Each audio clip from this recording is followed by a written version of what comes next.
What's up, guys? It's Pierre JP, and I am here with another drawing video. What up? Yeah, so this is my drawing video for Mr. Bear Time, Bedtime Bear, Bear Time Bed Story. You enjoy, honey. Anyways, this is the drawing video that I wanted to do for you, and that you requested. Hold on one moment. I'm gonna get one more thing here. Let's get this up. Okay, there we go. And what I wanted to do before we got started was kind of start out with the basics. And everybody from the JP family, hey, what's up? Hi. Hey, all the new subscribers as well, and the new viewers. Glad you're here. Enjoy the seat, the ride. I hope you guys have your best popcorn and drinks available so you could push to the side so you can actually have a drawing pen and a pencil or tablet, whatever you end up drawing on, so we can learn about something. So today we're learning about shadows. There's many particular shadows, and there's cast shadows, there's lighting, there's a lot of things to consider. So when you're drawing shadows on digital, that is the question I got. So how do you draw shadows on digital? Well, there's multiple ways. First, what I'm going to go into is, first I'm just going to do a light sketch because this is, because as you requested, you didn't want to really learn about shadows. You wanted to learn about, how to incorporate them on digital. If you want to learn about shadows, just hit me up and I'll do another video on that. But this is going to be mostly how to get it on digital. So hold on, let's put this here. Okay, so first I am going to draw an apple. We're going to make it easy first. So first I'm going to draw an apple. Look at that, it's so ripe and delicious. Oh my gosh, I want to just, not now, it's not snack time now. Anyways, so here we have an apple. Now, it's a sketch of an apple, so it's not the best apple in the world, but trust me, I know the farmer that grew it, and he knows to grow some apples. Nah, anyways. So here's an apple, and we'll assume light's coming from here.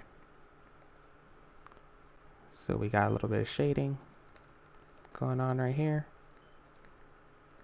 I only drew an apple because, like, everybody does apples for, like, your regular pencil drawings and stuff when they're trying to show the tones and stuff. So I'm like, whatever, I'll do an apple.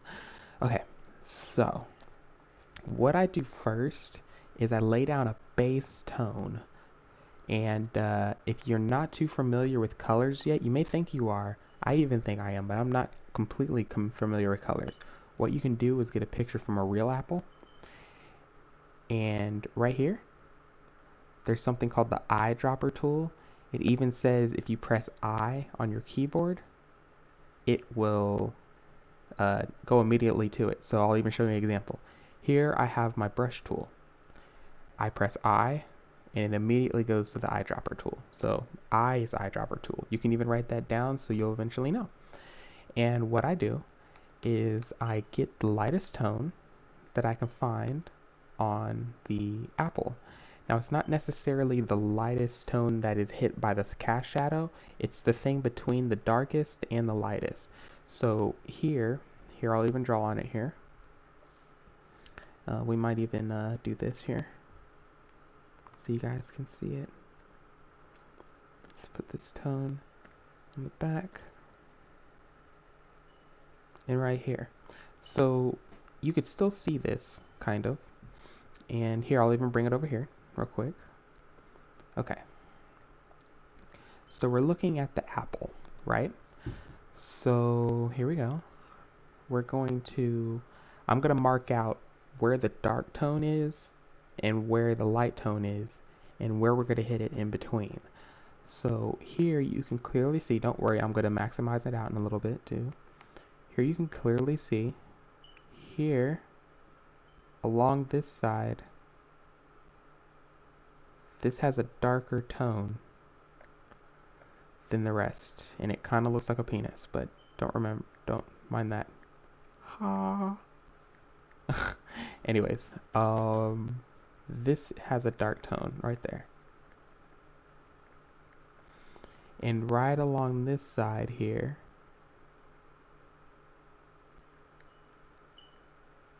is a light tone.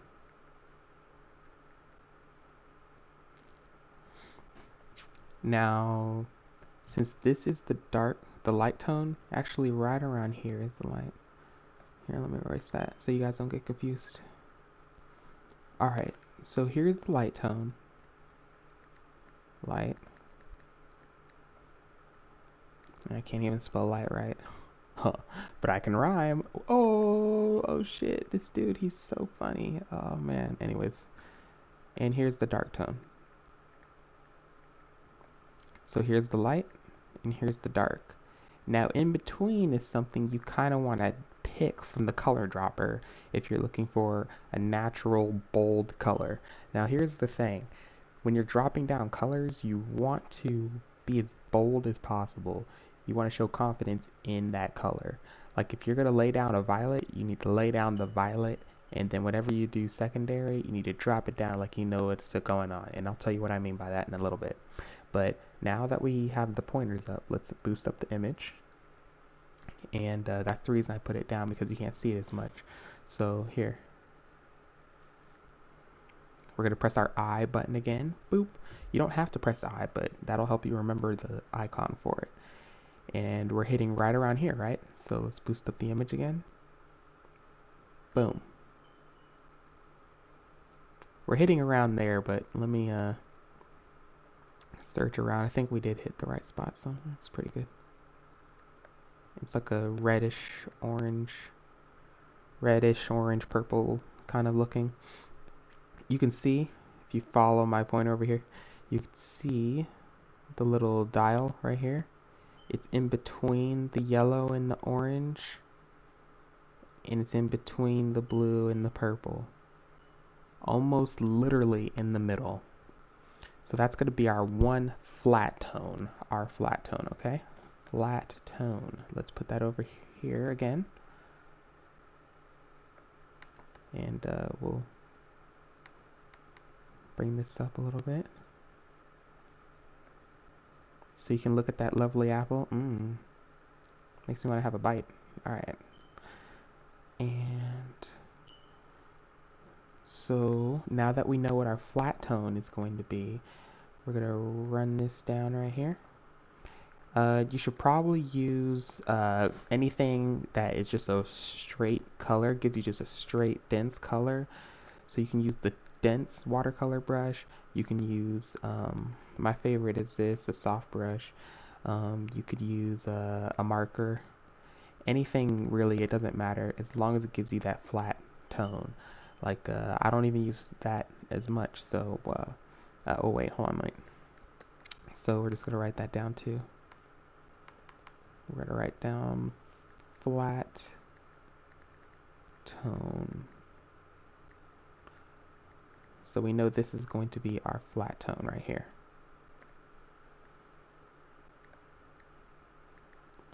Now that we know what our flat tone is going to be, we're going to put that right on here. And I'm kind of applying it weird. So here, let me do it again. So, layers. Down here, if you look at my pointer and drag all the way down there, layers are really useful for shortcuts if you learn how to do them well. So right down here, right here, this is where we do the sketch. So we can even type sketch if you can't remember where it is. And right here is where we're going to do the flat tone. Okay, so now that we know where we're going to do the flat tone, we're just going to go right under the sketch itself.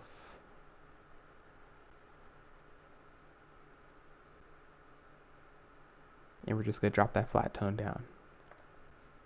Now, next, what you want to do is get the stem. Now, instead of doing the color dropper, since I just showed you that, I'm going to go ahead and pick the color that I believe that is. And I'm just going to make another layer and draw on top of that layer with my tone of choice. Hold on. So I don't like using this marker. It doubles up. I like using it actually. It's for certain things, just not all the time. Alright. So I just picked a tone that kind of resembles the stem and then put it on there.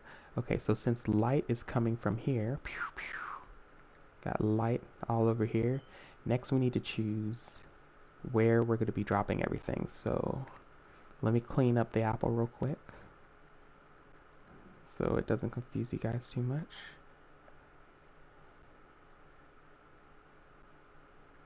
Okay.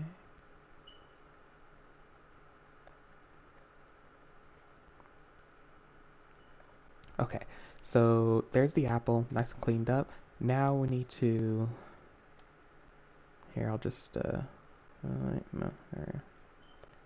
Right now I'm just going under sketch and lowering the opacity just so you can see the apple more so. So now we have a flat tone. What I'm going to try to teach you first is mostly the layers kind of stuff. Here, I need to write stem on here, stem.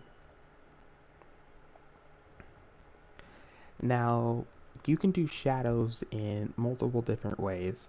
If you're a painter, what you want to do is use the brush tool most of the time. And with the brush tools, there's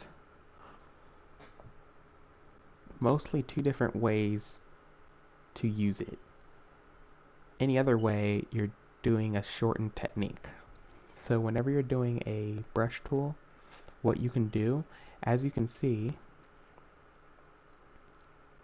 right around here, multiple tools, right? We got opacity, we got oblique, we got transparent, we have dense, we have smooth color, we have paint and apply, we have watercolor brush, blurry brush, everything like that. None of those really matter what brush you use, but they do make a difference on the effect that you're trying to do. So, all these brushes, now we're going to look at the settings.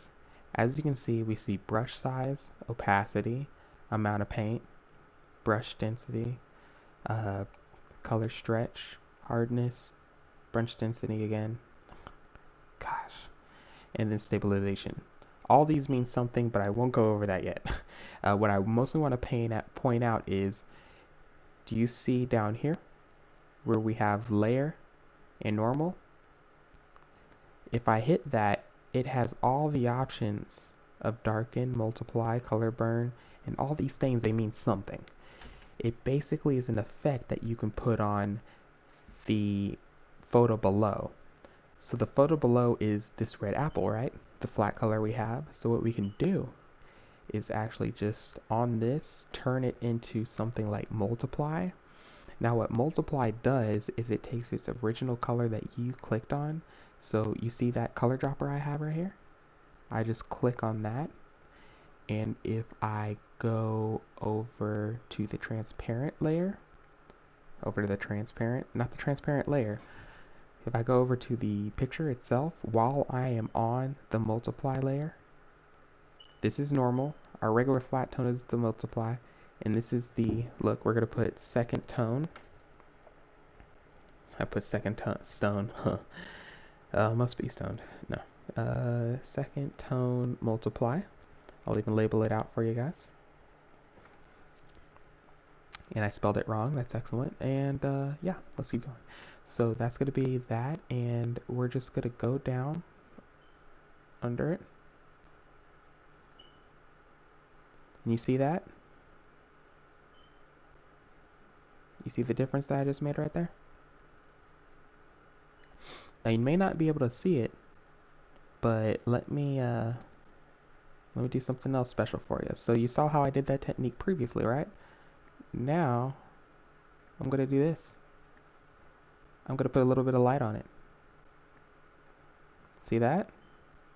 You starting to see the difference? So the way you put down shadows, there's multiple different ways. That is why I am, that is what I'm trying to stretch out to you. Now this way,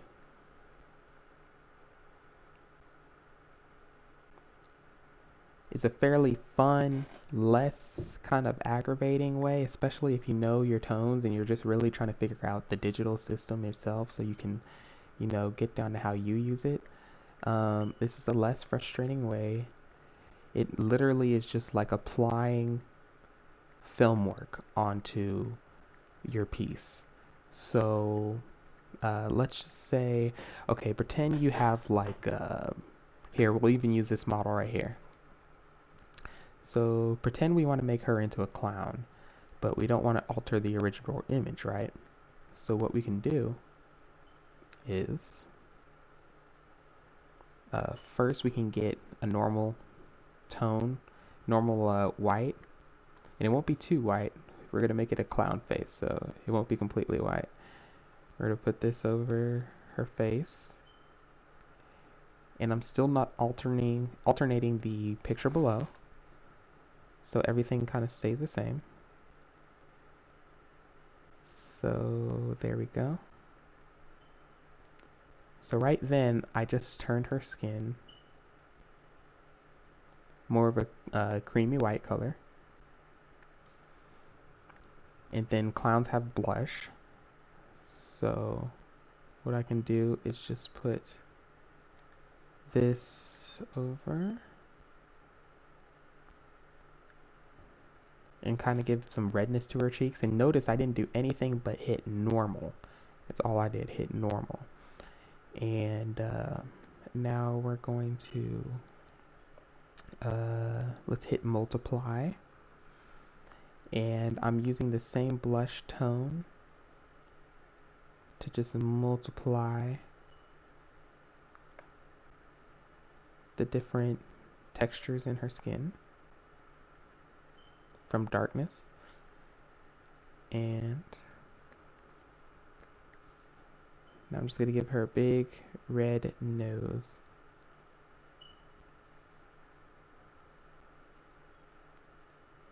You see that?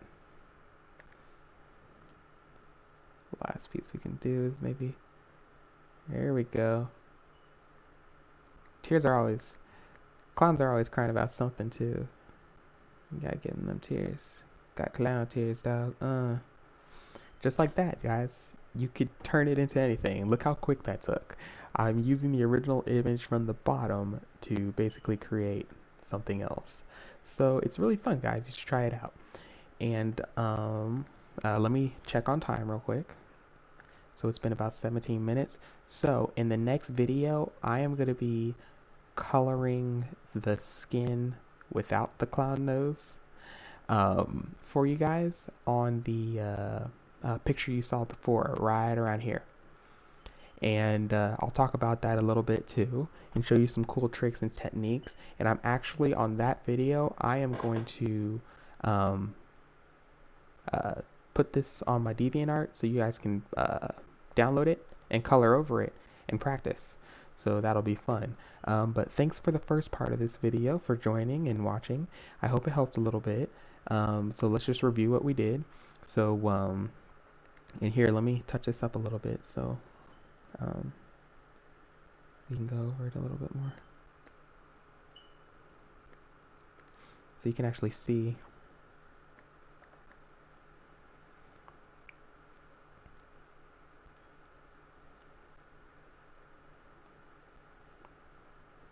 Hang on one moment, it won't take that long.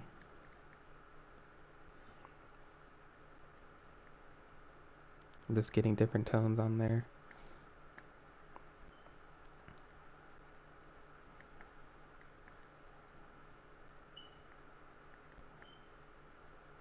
There we go.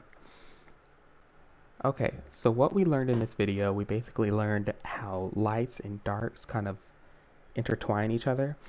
And one last note I want to give you. Usually tones are in 3. So right here we can see this is the light tone. This is a middle range tone, as you can see right here. This particular has 4 different tones, but usually you can get away with just 3. So this is almost like tone 1, tone 2, tone 3, and tone 4. from a light that is hitting directly right here. So we learned most things have 3 tones. But I drew this weird, so that's why. Yeah. This is usually the focal point light, but I kind of stretched it out so it kind of highlights right here, and then it created 4 tones. But that's only when a room is completely lit, otherwise it's 3 tones. So usually everything is broken down within 3 tones that you can use to foreshorten it and make it easy and simple for you. But before this video gets too long, don't forget, if you haven't subscribed yet, hit that subscribe button, and don't forget to like and share this video, and catch me on part 2. I am going to be going over how to draw on skin itself in the next video. So, and I'll have that actually back to back with this one. So everybody, I hope you have a great day. I know it's been a while. Thanks for watching. I love you guys. I love all the support you give me to make these videos, so, and I enjoy doing them. And don't worry, I'll be doing a live not a live react. I do live reactions on my Pierre JP Reacts on there. I'm sure you guys have already subscribed over there. But I'll do a live stream of me drawing pretty soon. It'll either be me drawing or playing S4, either one of those two, because I want to catch up with you guys, and it's been a while since I've done that. So everybody take care. See you next video. Bye. If I find the button, la la la la la la la la la.